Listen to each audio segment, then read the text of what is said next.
In 27 BC, an earthquake tore through southern Egypt and cracked one of the largest stone statues on Earth, a 17-meter king seated at the edge of the desert. What happened next made no sense to anyone alive at the time. Every morning at sunrise, the broken statue sang. For nearly 200 years, Greek and Roman travelers crossed the Mediterranean and climbed the Nile just to stand at its feet before dawn and listen. If true stories like this one are why you're here, a subscribe costs nothing and helps the channel keep finding them. Tell me, would you have crossed the Mediterranean on the chance of hearing it? Or stayed home and called it a trick?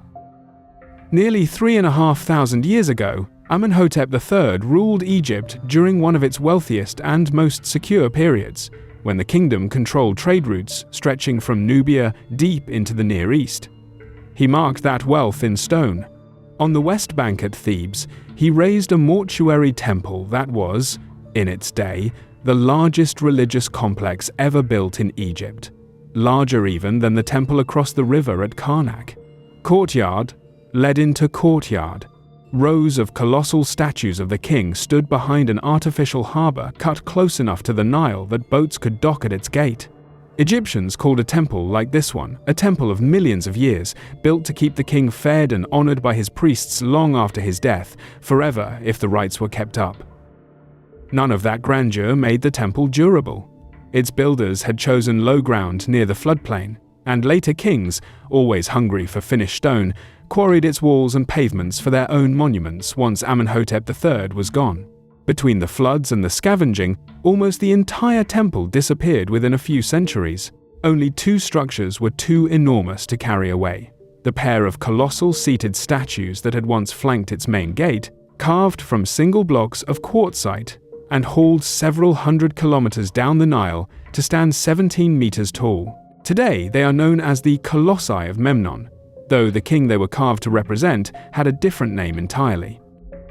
In 27 BC, over 1,000 years after Amenhotep III's death, an earthquake shook the region and cracked the northern Colossus across its upper body, shearing away part of the head and torso.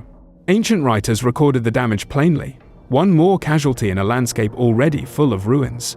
What they had not expected, and could not explain, was what the broken statue did next. At dawn, before the desert lost its overnight chill, visitors said the cracked statue made a sound, a short, ringing note, sometimes described as a plucked harp string, sometimes as a light strike of metal against stone. It was not constant. Some mornings it came once, some mornings twice, and some mornings not at all, and the unpredictability only deepened the sense, among those who did hear it, that they had witnessed something meant just for them. Greek visitors already carried a story built for exactly this moment. In the older poems of the Trojan War, an Ethiopian king named Memnon had crossed the world to fight alongside Troy and was killed in single combat by the hero Achilles. His mother was Eos, goddess of the dawn, and every sunrise afterward, the poet said, she wept for him, her tears falling as the morning dew. A stone king, facing east across the Nile, crying out the instant the sun's first light touched him. To a Greek or Roman traveler raised on that story, the identification was almost irresistible.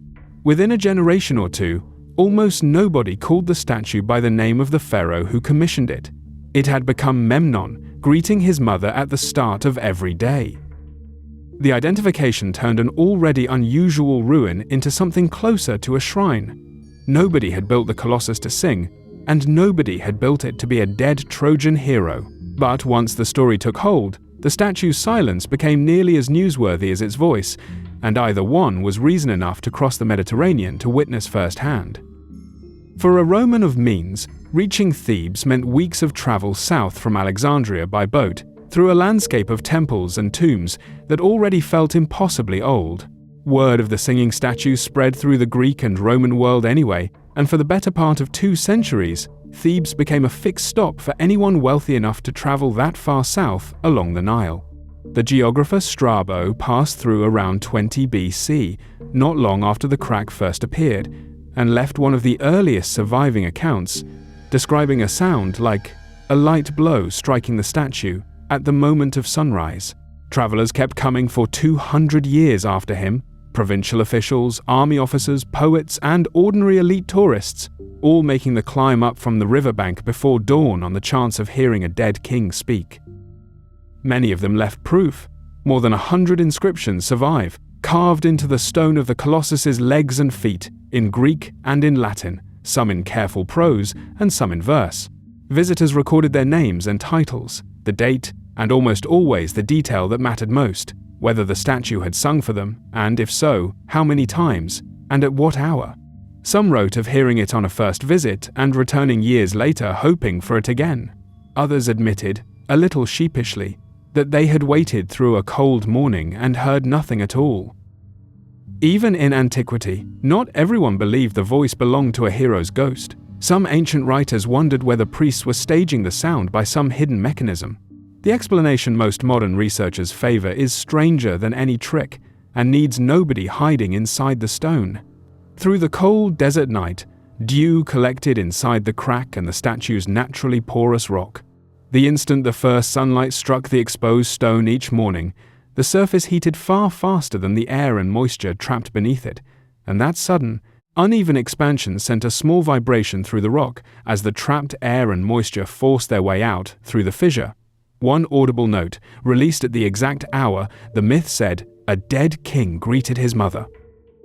By the year 199 AD, the singing statue had been a destination for the better part of 2 centuries, drawing emperors, senators, and poets to stand shivering before sunrise on the strength of a rumor about a Trojan king's ghost.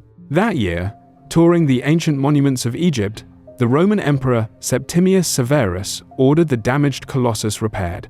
Workers stacked new blocks of sandstone in courses up the cracked quartzite torso, restoring the shape the earthquake had taken from it more than 2 centuries earlier. The seam between the original stone and the Roman repair is still visible today. By every surviving account, the gesture was meant as an honor to the god the statue had become. The statue never sang again. With the crack packed and sealed, whatever combination of trapped dew and sudden heat had produced that note for 200 years had nowhere left to move.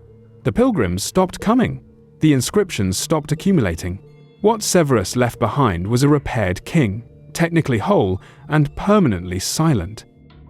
The Colossi of Memnon still sit where they have always sat, alone in a field on the west bank at Thebes, the only part of Amenhotep III's temple still standing above the ground. Most visitors today photograph them from a passing car and move on, never learning that one of the 2 statues used to speak or that a Roman emperor's good intentions are the reason it stopped.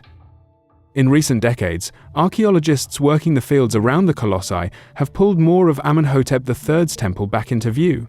Fragments of statues, foundation walls, and inscribed blocks buried under Nile silt for 19 centuries.